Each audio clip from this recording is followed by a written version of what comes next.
श्री शिवाय नमस्तुभ्यम। शिव उपाय YouTube channel में आप सभी का स्वागत है।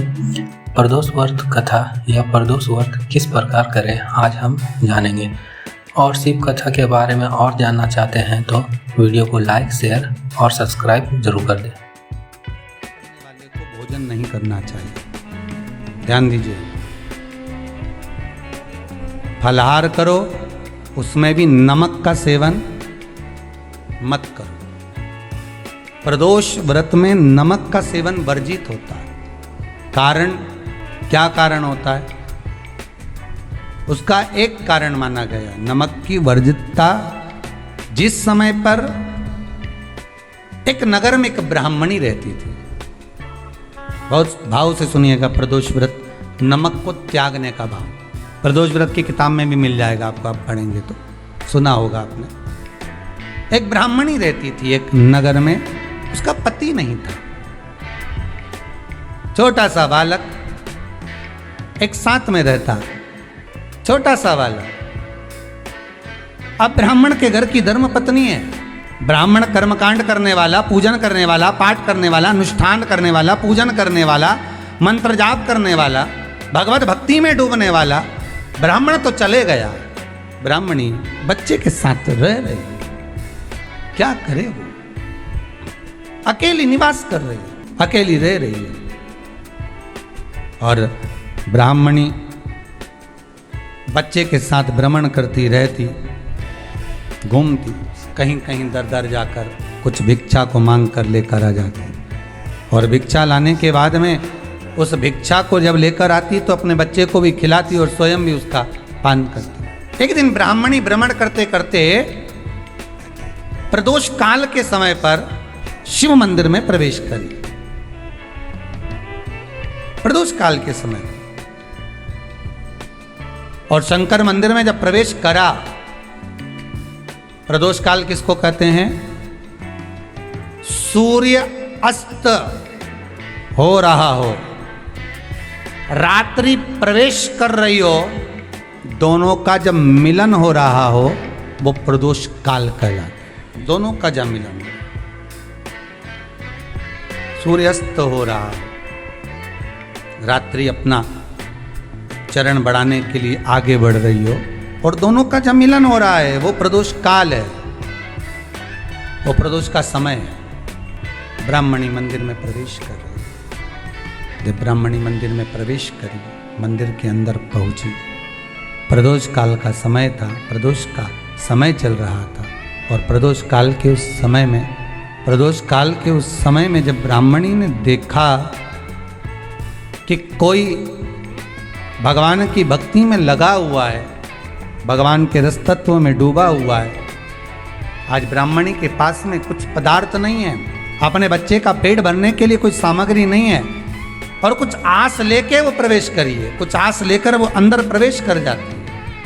कोई ऋषि की पत्नी, कोई ब्राह्मण जन की अर्धांगिनी उस प्रदोष के समय पर शंकर का अभिषेक पूजन कर रही थी, भगवान शिव की आराधना कर रही थी, भगवान की भक्ति में डूबी हुई थी। जब भगवान शिव की आराधना में डूबी हुई है, आराधना कर रही है, ये कुछ पाने के लिए चली गई, ये कुछ पाने के लिए गई और इसके मन में आया कि मैं कुछ, मुझे भोजन का कोई पदार्थ मिल जावे, मुझे कुछ भोजन मिल जावे, और जब मुझे भोजन मिल जाएगा तब मैं जो पाऊंगी अपने बच्चे को भी पाऊंगी। पर जिस मंदिर में वो प्रवेश करी थी, जहाँ पर नारी पूजन कर रही थी शंकर की प्रदोष काल में, वहाँ पर पड़ी हुई कुछ वस्तु को इस ब्राह्मणी ने मांग लिया। मेरे बालक को बहुत भूख लगी है, मेरा बच्चा बड़ा भूखा है, इसके भोजन के लिए थोड़ी सी सामग्री दे दीजिए, इसके भोजन के लिए थोड़ा सा कुछ रस तत्व दे दीजिए। उसने उठाया थोड़ा सा पदार्थ, कुछ जो उसके पास में था वो दिया। जब दिया तो देने के बाद जब उसे प्राप्त हुआ और होने के बाद में जब वो मिल गया उसको, तो उसने उस समय पर उस पदार्थ को जैसे ही मुख में लिया, लेते ही कहा, इसमें तो स्वाद नहीं है, इसमें स्वाद नहीं है। उस ब्राह्मणी ने बड़ा सुंदर एक संवाद कहा। घर का जो बड़ा होता है ना, घर का जो बड़े होता है, घर का बुजुर्ग जो होता है, घर का जो प्रथम स्थल प्राप्त करने वाला, मेन कुर्सी पर, अच्छी जगह पर जो बैठने वाला होता है ना, ब्राह्मणी कहती है वो कभी किसी वस्तु में ऐब नहीं देखता, मिनक नहीं निकालता। समाज के अन्नकूट होते हैं, समाज के जब अन्नकूट होते हैं महाराज, समाज के जब अन्नकूट होते हैं, बड़ी बड़ी समाजों में जब कार्तिक महीने में अन्नकूट महोत्सव होते हैं, बहुत सारा प्रसाद बनता है। जो बुजुर्ग होते हैं ना, बड़े समझदार लोग होते हैं ना, तो अन्नकूट की जब प्रसाद खाने बैठते हैं ना, उसमें नमक नहीं भी होता ना, तो नहीं बोलते कि इसमें नमक नहीं है। पर जो हमने डोनेशन दिया है, जब तुम आए थे समाज वाले, तो हमने 1000 का लिफाफा दिया, 500 का लिफाफा दिया, 2000 का लिफाफा दिया, और भोजन ऐसा बनवाया। एक व्यक्ति वो जो खाकर चुपचाप चले गया, और एक व्यक्ति वो जिसने प्रसाद पर उंगली उठाई। इन दोनों को अन्नकूट की तारीख पे इनका नाम लिख लो, और अगला अन्नकूट आए तब दोनों की दशा देखना। एक जो चुपचाप खाकर चले गया, भगवान के प्रसाद को प्रसाद मानकर, प्रभु का दर्शन मानकर लेकर चले गया, वो उन्नति की सीढ़ी पर चढ़ता चले गया, और जो मिनक निकालता रहा वो साल भर खटर पटर की जिंदगी जीता रहा। भगवान के प्रसाद में कभी भी ध्यान रखिएगा, भगवान के प्रसाद के अंतर्गत स्वाद की कोई मूलता नहीं होती। भगवान का प्रसाद स्वयं स्वाद। भगवान के प्रसाद में नमक नहीं देखना, मिर्ची नहीं देखना, भगवान के प्रसाद में शक्कर नहीं देखना, भगवान के प्रसाद में कुछ ये नहीं देखना कि कितना माल डला, कितना घी, कितना बादाम, कितना काजू, कितना इलायची डला। हाँ, यहाँ तक शास्त्र कहता है कि भगवान का प्रसाद अगर बन रहा है तो उसकी सुगंध भी नहीं ली जाती है महाराज। यहाँ तक शास्त्र कहता है। जब तक भगवान उसको पानी ले तब तक उसका सुगंध भी नहीं। और कई कई जगह तो भगवान को प्रसाद अगर सूखा सामान हाथ में आ गया, इलायची कैसी है, मंदिर के अंदर जाने वाली है भगवान को डालने के लिए, लाओ यार किसकी दुकान से आई इलायची बताओ, इलायची तो 25 बार सूंघा, हाँ हाँ अच्छी है, अब सूंघ लिया तो भगवान इसको स्वीकार करेगा क्या?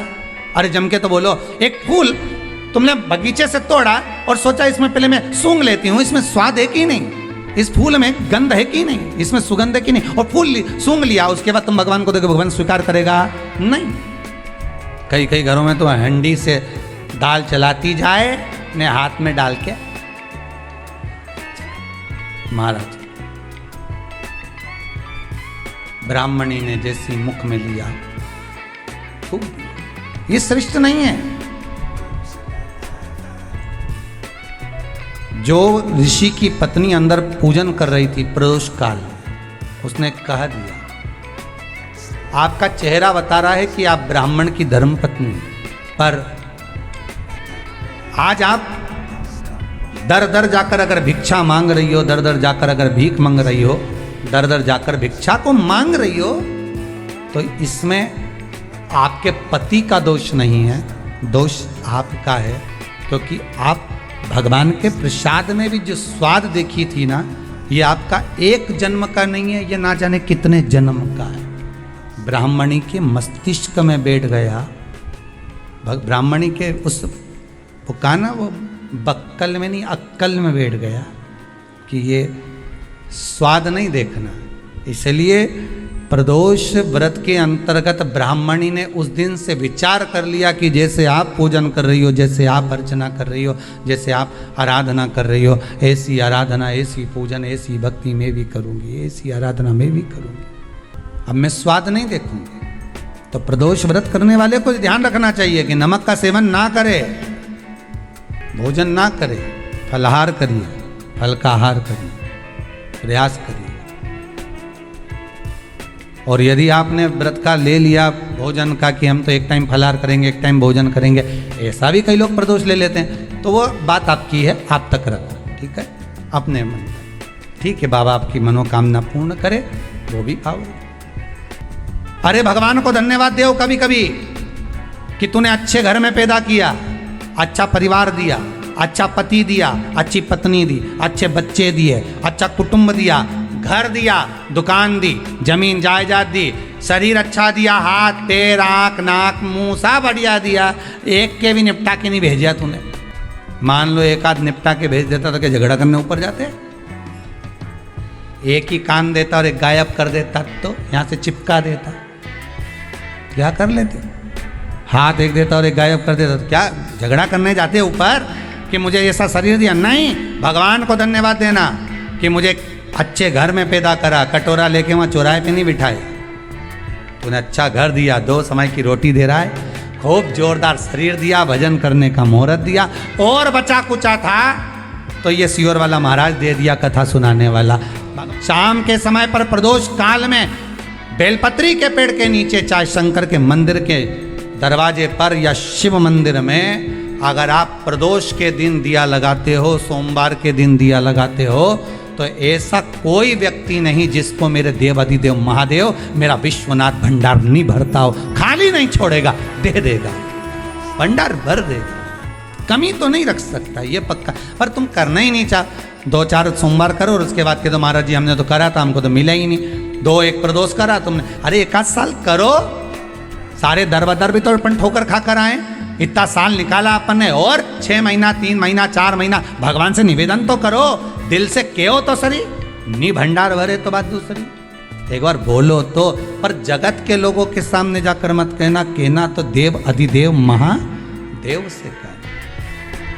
प्रदोष व्रत करने वाले को प्रदोष के दिन प्रयास करना चाहिए कि रात्रि के समय पर आधा घंटा 10 मिनट 20 मिनट जागरण करे। जागरण मतलब थोड़ा भगवान का भजन कर ले, भले 4-5 माताएं इकट्ठी नहीं हो तो अपन अकेले ही कर लो, अपन अकेले कम है क्या भाई, अपन कम पड़े, आराधना अकेले भी, जागरण करो। जब आपकी 11 प्रदोष हो जाए, 26 प्रदोष हो जाए, तब उद्यापन करो। उद्यापन 2 ब्राह्मणों को जोड़े से बुलाओ, ब्राह्मणों को जोड़े से बुलाकर उनके चरणों की पूजन कर कर, आराधना कर कर, सुंदर मंडप तैयार कर कर भगवान का, उसमें सुंदर रंगोली डालकर मंडल बनवाकर पूजन करो शंकर भगवान की। प्रदोष का 1 दिन पहले गणेश की आराधना करो, पूजन करो, और प्रदोष वाले दिन जो मंडल बनाए हैं पूजन अर्चना करने के लिए, जो स्थान दिया है उसकी आराधना करो। खीर की आहुतियाँ दीजिए 108 बार, जो ब्राह्मण आए उनके माध्यम से मंत्रों द्वारा पूजन कराकर खीर की आहुतियाँ दीजिए शिव नाम महाराज।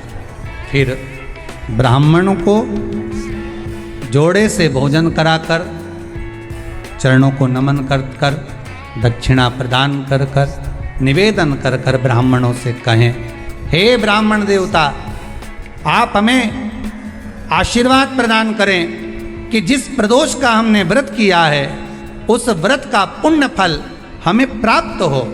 ऐसा ब्राह्मण चरण को नमन कर कर, प्रणाम कर कर उनसे अपने मस्तक पर अक्षत छुड़वाएं, फिर नमन कर कर भोजन कराकर विदा करें। शाम को भगवान का जागरण करें। ऐसे प्रदोष व्रत का उद्यापन कर अपने जीवन को सार्थक बनाएं। ऐसा सुंदर प्रदोष व्रत का व्याख्यान वर्णन स्कंद पुराण में करा गया। वही स्कंद पुराण का प्रदोष व्रत का वर्णन आपको शिव महापुराण के इस सुंदर संवाद में किया गया।